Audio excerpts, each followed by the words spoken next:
နောက်တစ်နေ့မနက်ချန်ဥက္ကဋ္ဌကကုမ္ပဏီကိုရောက်တာနဲ့အစည်းအဝေးခန်းထဲမှာအမိန့်ပေးလိုက်တယ်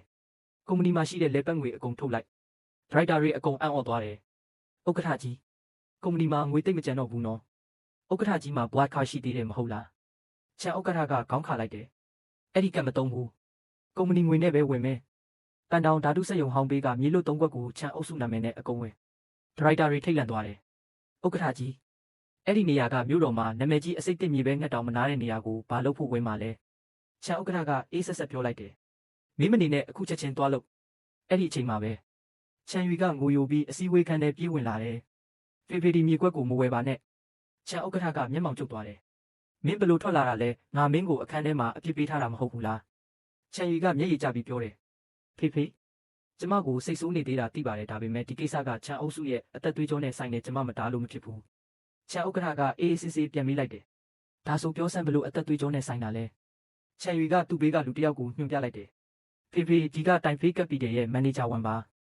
မန်နေဂျာဝန်ကပြုံးပြီးပြောလိုက်တယ်ချန်ဥက္ကဋ္ဌအဲ့ဒီမြေကအရင်ကဓာတုစက်ရုံပါမြေညဉ့်ညမ်းမှုပြင်းထန်လို့မျက်တောင်မပေါက်ဘူးချန်အုပ်စုကဝယ်လိုက်ရင်ငွေရင်းနဲ့ကြီးဖြစ်သွားမဲ့ချန်သမီးကြီးကကျွန်တော်ကိုအချိန်ချင်းအကူအညီတောင်းလို့ကျွန်တော်တို့တိုင်ဖေးကပ်ပီတယ်ကတနာပြီးဝယ်ပေးဖို့ဆုံးဖြတ်လိုက်တာယွမ်9 တန်းဒါကအမြင့်ဆုံးဈေးပါတီခွင့်ရေးလွတ်သွားရင်နောက်မရတော့ဘူးချန်ယူကလည်းအလင်းစလိုဝင်ပြောတယ်ဟုတ်တယ်ဖေမြန်စာချုပ်လက်မှတ်ထိုးလိုက်ပါဒီဒုက္ခမြေကိုအမြန်ရောင်းပြလိုက်မှရမယ်9 တန်းမန်နေဂျာဝန်ကတကယ်ကိုရက်ရောတာပဲအဲ့ဒီအချိန်မှာပဲချန်ကာတော်နဲ့ချန်စီကထမင်းပို့ဖို့အစည်းအဝေးခန်းထဲတူးညံ့လာတယ်စီသမီးလိမ္မာတဲ့နော်အမေကသမီးရဲ့အဖေအတွက်နေ့လယ်စာချစ်ချင်းမြတ်တာဘူးလေးလာပို့တာလမ်းကြုံလို့ပါခဏလေးပဲပြီးတော့မယ်ချန်ယူကိုမြင်တာနဲ့ချန်စီစိတ်ထဲမှာအတွေးတွေကစကားပြောလာတယ်ဒီစာချုပ်ကြီးမဟုတ်လားဒီဆက်နာမလေးကလင်မီသားစုရဲ့လူကိုတောင်ခေါ်လာပြီးမိသားစုကချန်မီသားစုကိုမြောက်လို့သဘောထားနေတာပဲဒီမြေကမနက်ဖြန်10နာရီမှာမြို့ပြစီမံကိန်းထွက်တာနဲ့နိုင်ငံတော်ကမြေပြန်လဲပြုပြင်ရေးကုန်ကြစရိတ်အကုန်ကြခံပေးမှပြီးတော့မြေအောက်ဘူတာရဲ့အကြီးဆုံးထွက်ပေါက်ဖြစ်လာမယ်တန်ဖိုးက10စကြော်တက်သွားမှာအနည်းဆုံးယွမ်တန်း80တန်းနဲ့ဖေရေး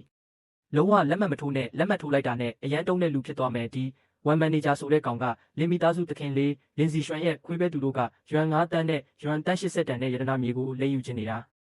ာချန်ရွေကတော့လက်မှတ်ထိုးဖို့ကိုပဲအတင်းပြောနေတယ်ဖေဘာလို့စဉ်းစားနေသေးတာလဲမြန်လက်မှတ်ထိုးလိုက်ပါချန်ဥက္ကဋ္ဌကျွန်တော်အချိန်ကအဖိုးတန်ပါတယ်ဒီလိုအကျိုးမရှိတဲ့ကူညီမှုကိုမလိုချင်ရင်ကျွန်တော်ပြန်လိုက်တော့မယ်ချန်ရွေကအလန့်တကြားနဲ့ဘောပင်ကိုလက်ထဲထိုးထည့်ရင်မန်နေဂျာဝန်မပြန်ပါနဲ့ဖေမြန်လက်မှတ်ထိုးလိုက်ပါချန်စီရဲ့စိတ်ထဲကအတန်ကိုကြားထားတဲ့ချန်ဥက္ကဋ္ဌကအေးဆက်ဆက်နဲ့ပဲဘောပင်ကိုချိုးပစ်လိုက်တဲ့မင်းတွေဟာချန်ရွေမျက်နှာကိုဆင်သွားပြီးချန်ရွေကထိတ်လန့်သွားတယ်ချန်ဥက္ကဋ္ဌကဒေါသတကြီးနဲ့စာချုပ်ကိုဆွဲပြစ်လိုက်ရင်ယွမ်9 တန်းမင်းတို့လင်မီသားစုကငါချန်ကြက်ဖုံးကို3နှစ်ကလေးထင်နေတာလားချန်ဥက္ကဋ္ဌဘာကိုဆိုလိုတာလဲဘဲကလေးမီသားစုလဲကျွန်တော်တို့ကတိုင်ဖေးကပ်ပီတွေကပါဆက်ပြီးဟန်ဆောင်မနေနဲ့ထိန်ဖေးကပ်ပီတွေရဲ့နောက်ွယ်ကရှယ်ယာရှင်ကကီမန်ကျွန်းကကန်းလွန်ကုမ္ပဏီအဲ့ဒီကုမ္ပဏီရဲ့တကယ်ပိုင်ရှင်ကလင်စီရွှမ်းရဲ့အမေပဲငါတို့မစုံစမ်းနိုင်ဘူးလို့ထင်နေတာလားအခြေအနေမဟန်မှန်းသိတဲ့ချန်ယူကလည်းထိတ်လန့်တယ်လို့ဟန်ဆောင်ရင်ဒုတိယအကူဘာတွေပြောနေတာလဲကျွန်မနားမလည်ဘူးချန်ထင်ကအိတ်ကက်ထဲကပုံတွေကိုထုတ်ပြီးချန်ယူမျက်နှာကိုပြစ်ပေါက်လိုက်တယ်နားမလဲဘူးဟုတ်လားမင်းညကလင်စီရွှမ်းရဲ့ကိုပိုင်ဗီလာမှာတညလုံးနေခဲ့တာဘသူလဲဒီမနက်အစိတ်ဆေးယူလာပြီးမေကိုတိုက်ဖို့ကြိုးစားတာဘသူလဲအခုလဲလင်မီသားစုကလူတွေခေါ်လာပြီးငါတို့မြေကိုလိန်ယူဖို့ကြိုးစားတာဘသူလဲမင်းကငါတို့တမီသားစုလုံးမျက်စိကန်းနေတယ်လို့ထင်နေတာလားချန်ယူရဲ့မျက်နှာကတွေးမရှိသလိုဖြူဖက်သွားတဲ့တုံးလုံးနေတဲ့ချန်ယူကိုကြည့်ရင်ချန်ဥက္ကဋ္ဌကလုံခြုံရေးတွေကိုအမိန့်ပေးလိုက်တယ်ဒီမန်နေဂျာဝန်ဆိုတဲ့ကောင်ကိုအခုချက်ချင်းအပြင်ကိုဆွဲထုတ်လိုက်လင်မီသားစုကိုလည်းပြောလိုက်ချန်မီသားစုကိုဝါချင်ရင်သူတို့သွားတွေကျိုးသွားလိမ့်မယ်အချက်တကွဲနဲ့ဆွဲထုတ်ခံလိုက်ရတဲ့မန်နေဂျာဝန်ကကျင်းဝါလိုက်တယ်ချန်ကြံဖုံးမင်းအောင်တရားလိမ့်မယ်အဲ့ဒီအစိတ်မြေကြီးကမင်းလက်ထဲမှာပဲပျက်စီးသွားလိမ့်မယ်သူပြောပြီးတာနဲ့လုံခြုံရေးတွေကဆွဲထုတ်သွားလိုက်တဲ့ချန်ယူကတော့ကဒူးထောက်ပြီးငွေရင်းစင်ကြီးတွေတာပြည့်ပေးနေတယ်ဖေကျမတမင်လောက်တာမဟုတ်ပါဘူးလင်းစီရွှမ်းကကျမကိုလိမ်ပြီးအချစ်ရင်းနဲ့ချင်းချောက်တာတပ်ပုံတွေကိုလည်းကင်ထားလို့ကျမမလုံးမဖြစ်လုပ်ခဲ့ရတာပါဒီမြင်ကွင်းကိုကြည့်နေတဲ့ချန်စီရဲ့စိတ်ထဲမှာတော့အန်အောစရာပဲခုနကတော့ကုမ္ပဏီကိုကယ်ဖို့ဆိုပြီးဟန်ဆောင်နေသေးတဲ့အခုတော့အချစ်ကြောင့်လက်စားခံရတဲ့တနာစရာမင်းကလေးဇလန်းပြောင်းသွားပြန်ပြီးဒီတရုတ်ဆောင်ဆွမ်းရည်နဲ့ဆိုအော်စကာဆုတောင်ရနိုင်တယ်ဒုတိယသားသူ့ကိုဘီလာပြန်ခေါ်သွားမြေအောက်ခန်းမှာတောက်ခတ်ထားငါအမိတ်မရှိပဲရေတဆက်ထမင်းတစ်လုံးတောင်မပို့နဲ့အဖေဖြစ်သူစကားဆုံးတာနဲ့ချန်ထင်ကချန်ယူကိုအညာတာမရှိဆွဲခေါ်သွားပါတော့တဲ့ချန်ယူကလည်းကြောက်လန့်တကြားအော်ဟစ်ရင်မလုပ်ပါနဲ့မြေအောက်ခန်းမှာကြွက်တွေပဲရှိတာကျမမြေအောက်ခန်းကိုမသွားချင်ဘူး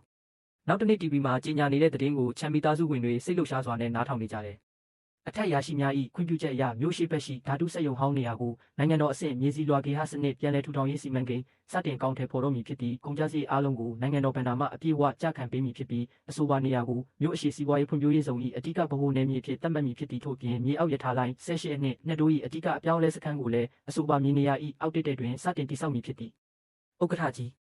အန်အိုးဖို့ကောင်းလိုက်တာ တကယ်ကိုနက်ဖျားလိုပါပဲအခုလေးတင်ပိုင်ဆိုင်မှုအကဲဖြတ်ကုမ္ပဏီကဖုန်းဆက်လာပါတယ်ကျွန်တော်တို့လက်ထဲကမြေကွက်လေးကွက်ရဲ့အနည်းဆုံးတန်ဖိုးတောင်ယွမ်တန်300ကျော်သွားပါပြီပြီးတော့တန်ဖိုးကစက်တိုက်တက်နေတော့ပါအစည်းအဝေးခန်းမတစ်ခုလုံးအံ့ဩမင်သက်မှုတွေလွှမ်းခြုံသွားတဲ့တစ်ဖက်မှာတော့အပိတ်ခံထားရတဲ့ခြံရည်ကတော့ခြံမိသားစုပျက်စီးဖို့ပဲအားထုတ်နေတယ်။ဒစိမ့်တယောက်အတွက်ငါ့ကိုပြစ်မှတ်ထားတယ်ဆိုတော့ငါရက်ဆက်တာကိုလည်းအပြစ်မတင်တဲ့အကိုဝါအရင်လုံနေကြအတိုင်းပဲဒီသတင်းကိုအင်တာနက်တစ်ခုလုံးရဲ့ trending နံပါတ်1ရောက်အောင်တင်လိုက်ပြဿနာမရှိပါဘူးခြံမိန်ကလေး online တစ်ခုလုံးမှာကြီးညာချက်တွေတင်အကောင့်အတုတွေငှားပြီးမှတ်ချက်တွေကိုထိန်းချုပ်ဖို့ယွမ်9သိန်းသုံးလိုက်ခြံရည်တယောက်ကောက်ကျစ်စွာရေးလိုက်ရင်ခြံကြံဖုံးခြံထင်နောက်ပြီးအဲ့ဒီတူတောင်းစားမှခြံစီမနှက်ဖြန်ကြရင် online တစ်ခုလုံးရဲ့ပိတ်ပင်တာကိုခံကြရတော့မယ်ခြံအိမ်တော်ထဲမှာတော့ခြံစီကအချစ်ခံလေးဖြစ်နေပါတယ်စီစီဖြည်းဖြည်းစားပါမိဖို့ချောင်းမှာတွေးရင်းရည်တီထားသေးတယ်ခဏနေတပတ်ကန်တောက်ပြီးလေချောင်းကိုစိုးအောင်လှုပ်လိုက်ကျေးဇူးပါအမေအကိုကြီးပြန်လာပြီဖေဖေမေမေဒါကမွေးစားထားတဲ့သမီးလေးလားဟုတ်တယ်ဒါကစီစီငါတို့မိသားစုရဲ့ကံကောင်းခြင်းကျေပဲသားကြီးနောက်ဆိုရင်ဒီညီမလေးကိုယတနာလိုကာကွယ်ရမယ်နော်အဲ့အချိန်မှာပဲအခန်းထဲကိုလူတစ်ယောက်ပြေးဝင်လာတယ်မကောင်းတော့ဘူးဥက္ကဋ္ဌကြီးတခင်လေးပြဿနာကြီးတက်ပြီးဒီမနက်အစောပိုင်းကဝီပိုမှာအမည်မဖော်တဲ့စာတပုတ်တင်ပြီးချန်မီသားစုကသမီးကိုညှဉ်းပန်းနှိပ်စက်တယ်လို့ကောလာဟာလာဖြန့်ထားပါတယ်အခုဆိုလူတို့အမြင်ကိုလုံးဝမထိန်နိုင်တော့ဘူး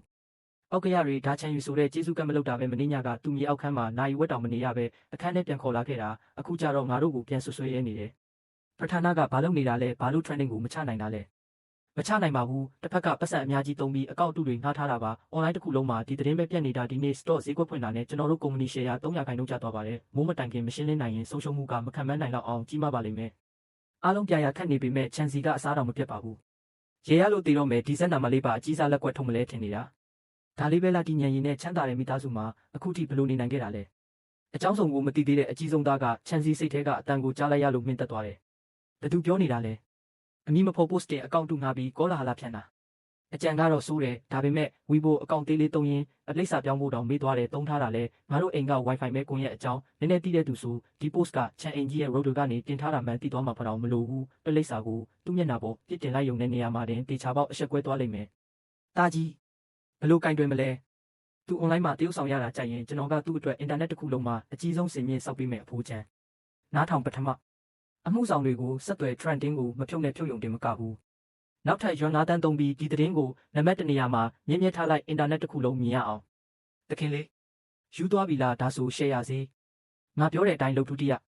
ဤပညာဌာနကိုသွားမင်းညကအိမ်နက်တဝက်ရဲ့မှတ်တမ်းကိုယူလာဒုတိယထက်အခန်းရဲ့ကိုရက်ချိတ်ဆက်နေရကိုအတိအကျရှာထုတ်ဆယ်မိနစ်အတွင်းချန်ကုမ္ပဏီရဲ့တရားဝင်စာမျက်နှာမှာဒီစာရွက်နှစ်ခုကိုပင်ထိုးတင်ထားတာမြင်ကျင်တယ်ဟုတ်ကဲ့အခုသွားလုပ်လိုက်ပါမယ်အကိုကြီးကတကယ်မိုက်လိုက်တာအရန်ကိုခံရပြီးအားကိုးချင်စရာကောင်းတယ်မကြခင်မှာပဲဇလန်းကလုံးဝပြောင်းပြန်လှည့်သွားတဲ့စောင့်ကြည့်နေကြသူတွေဟာအကြောင်းစုံသိသွားကြပြီးချန်မီသားစုကိုဆဲဆိုနေရကနေညဦးကချန်ယူဘက်ကိုပြန်လှည့်သွားတယ်တင့်တွင်အစ်စ်ဝင်လာသောမှတ်ချက်ကို19ခုရှိသည်တေချာပေါက်ချန်မီသားစုကိုဆဲနေကြတာပဲချန်ချန်ဖုံးဒီတစ်ခါတော့မင်းတို့ဘလို့သိမလဲကြည့်ကြသေးတာပေါ့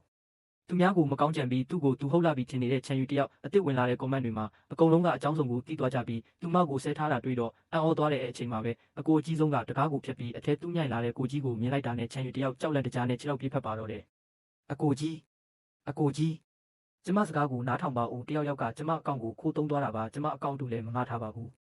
ငါ့ကိုအကိုကြီးလို့မခေါ်နဲ့ကြားရတာတောင်ယုံစရာကောင်းတဲ့နောက်ဆိုဒီအခန်းထဲမှာပဲငိမ့်ငိမ့်နေဘယ်မှမသွားနဲ့မင်းသားချမ်းမီသားစုကသမီးမဟုတ်ရင်အခုချိန်မှာထောင်ထဲရောက်နေလောက်ပြီရှင်တို့ကအပြင်လူတယောက်အတွက်ကျမကိုဒီလောက်ထိအနိုင်ကျင့်နေမှာတော့ကျမကလည်းလက်ရှုံးမှာမဟုတ်ဘူးချမ်းမီသားစုရဲ့လုပ်ငန်းစုကစစ်ဆေးခံနိုင်မလားဆိုတာကြည့်ကြတာပေါ့